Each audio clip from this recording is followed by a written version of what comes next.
Қайырлы күн, каналға қош келдіңіздер. Бүгін біз ағылшын тілін нөлден бастап оқып үйрену атты курсының 6-шы сабағына келдік. Ал кеттік онда.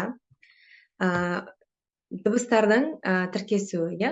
Жалпы N және G екеуі қосылып, бізде дыбысын білдіреді екен. Қараңыздар, пілдің мұрны секілді, иә, мынау. Білесіздер, мына екеуі әріп болғанымен, мына жерде сол екі әріптің қосылу белгісі осылай болады, дыбысы. Міне, қайталаңыздар.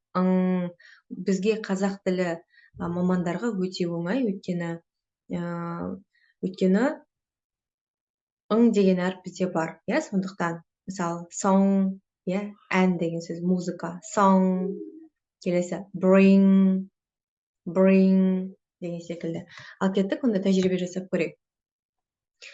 Sing, ring, king, thing, sting, bring, sang, rang, long, hung, song, strong. Яғни N және G екеуі қосылып дыбысын білдіріп тұр. Иә? Енді пауза қойып қой, өздеріңіз қайталаңыздар. Ал кеттік онда, енді N және K екеуі қосылып нк деген дыбысты білдіреді екен. Мысалы, pink, то есть пing емес, иә, содан кейін уже к әріпі бар. Pink, drink деген секілді. N және K олар екеуі қосылып ретінде оқу, иә. Давайте тәжірибе жасап көрейік.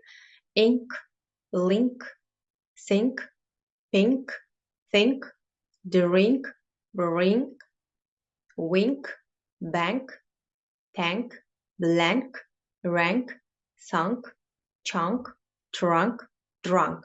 Ал достар, енді қазір стопқа қоямыз да, өзіңіз бір рет қайталаңыз. Өзіңіздің айтқан сөзіңізді өзіңіз міндетті түрде тыңдауыңыз керек. Егер өзіңізге сенімсіз болсаңыз, нүкте қойып қайталап, менің қазір оқып шыққандарымды тыңдаңыз. Ал кеттік онда. Келесі қараңыздар, WH көп жағдайда байқайсыздар ма? Бір әріп оқылады, бір әріп оқылмайды. Бүгін біз соған келіп отырмыз қазір. Дауысты дыбыстан басталатын барлық сөздердің алдында, O әрпінен басқасының барлығында екінші әріп оқылады. Точнее, былай айтайын сіздерге. Дауысты дыбыстан басталатын барлық сөздердің алдында оқылады O әрпінен басқа. O әрпінен басқа. Егер O әрпі келетін болса, онда H әрпі оқылады. Мысалы, who, аудармасы қалай? Кім? Whom, кімге, кому? Whole, весь, барлық деген сөз. Енді көрдіңіздер ме мұнда?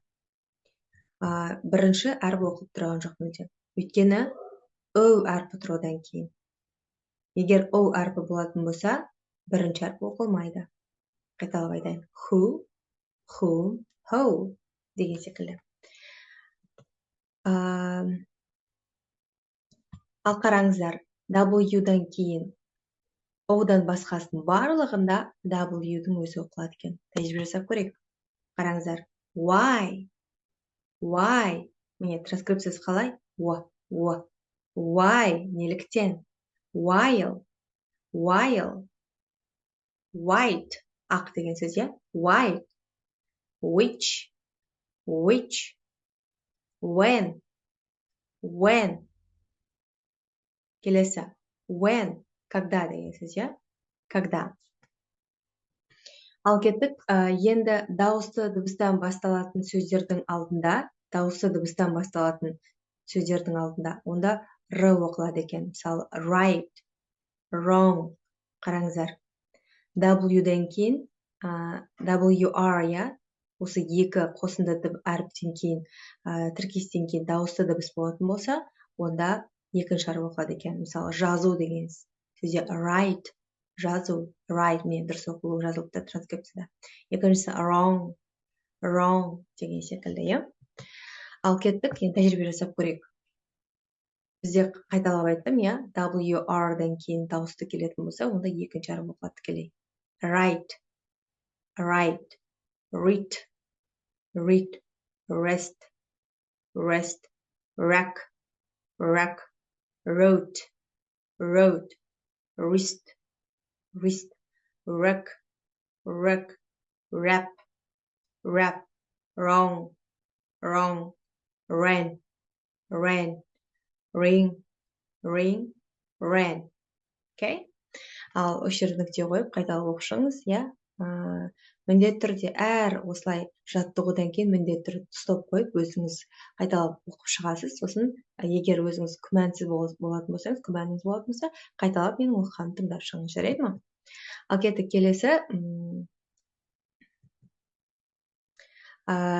келесі бізде K және N қараңыздар. Бұл жалпы сөздің басында K оқылмайды екен. Екінші әріп N оқылады екен. Мысалы, knife, knife. Knife дегеніміз не? Пышақ, иә? Knock, стучать ету, knock, есікті тақылдату деген сияқты. Келесі PH, екеуі қосылып F болып оқылады екен. F болып оқылады. Мысалы, phone, phone, иә? Телефон деген сияқты. Phone. Ал келесі Q, ол француз тілінен енген сөздерде К болып оқылады екен. Ары қарай одан кейін сөз оқылмайды мына. 3 дыбыс бар ғой тіркескен. 3 әріп. Олар К болып оқылады. Мысалы, eunuch. Eunuch, өйткені ол француз тіліне ағылшын тіліне енген сөз. Eunuch. Келесі Q, жалпы ол мына әріп бізде Q болып оқылады, яғни square. Square. Площадь деген сөз, иә. Келесі G және N екеуі қосылып Н дыбысын білдіреді екен. Егер сөздің басында және соңында. Мысалы, foreign. Қараңызшы. Foreign. Foreign. Яғни соңында G және N екеуі Н білдіріп тұр. Foreign. Жақсы. Ал енді қараңыздар, мына тіркестерді қоса кеттім, өйткені біз есімде сақтап алуымыз керек. Бұлар ережеге бағынбайды. Бұл тек дұрыс оқу үшін емес, әрі сауатты жазу үшін де көмек береді. Мысалы, мынау B, T екеуі әріптің тіркестері, бұлар Б оқылмайды екен. Тек Т оқылады екен. Мысалы, dead. Қараңыз, міне сөз, транскрипция. Dead. Не ол? Қателік деген сөз. Dead. Немесе MB, ол кезде B оқылмайды, керісінше M оқылады екен. Мысалы, climb, яғни лазать, өрмелеу деген сөз. Climb. Келесі MN, олар сөз соңында просто MN оқылады екен. Мысалы, autumn, autumn деген секілді. Және мынау тіркес, ол shen деп оқылады екен. Мысалы, session, session. Okay? Ал келесі 2S, қазақ тілінде 2Т болады болса, қатты деп ішіне күш береміз ғой, ағылшын тілінде ондай емес. Оның дыбысы бір қалыпты, бір әріп секілді, дыбыс секілді оқылады. Класс, класс емес та, класс. Келесі екпінсіз, екпінсізбейтін дыбыс болатын болса, онда ш болып оқылады. Russian, бір қатсе кетіпті, ай болу керек. Russian. Келесі sure, sure. Pleasure, pleasure.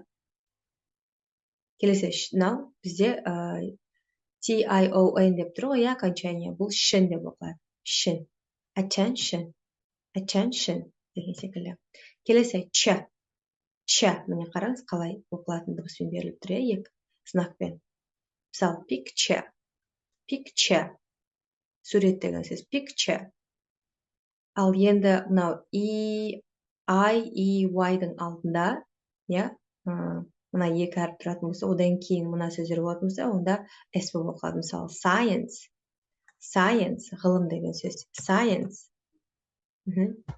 Ал достар, бүгінгі сіздерге сабақ өте пайдалы болды деп есептеймін, өйткені біз сабақтың кезінде фонетикаға өте қатты мән бермейміз, бірақ міндетті түрде біз осы әріптердің, дыбыстардың, 44 дыбыстың қалай жазылу керек екенін біз міндетті түрде білуіміз керек, өйткені сөздікті ашқан кезде кез келген сөздің сіздер дұрыс оқисыздар. Немесе электронды переводчиктің өзіне қарайтын болсаңыздар, ол жерде транскрипцияның ішінде знактармен беріледі, қай сөз қалай оқылу керек екен. Сондықтан бұл өте сіздерге пайдалы болады деген үміттемін. Міндетті түрде дәптерге түртіп қарап алыңыздар, түртіп жазып отыруды ұсынамын сіздерге. Алдағы уақытта сіздер кез келген сөзді оқып, кез келген сөзді дұрыс сауатты оқып және де дұрыс произношение, яғни дұрыс айта алады деген сенімім мол. Осымен сабағымыз аяқталды. Келесі сабақта кездескенше. Goodbye. Bye bye.